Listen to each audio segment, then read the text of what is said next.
You ask Tiger to solve. This deals with linear equations with one unknown. The final result is x equals -4/5. Let's solve it step by step. Group all x terms on the left side of the equation. Add 4x to both sides. Group like terms.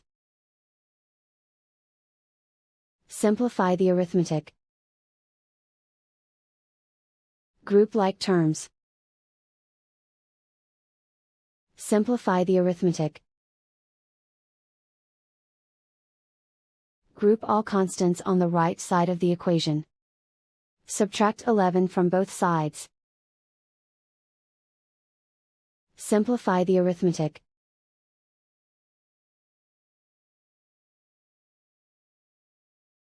Isolate the x.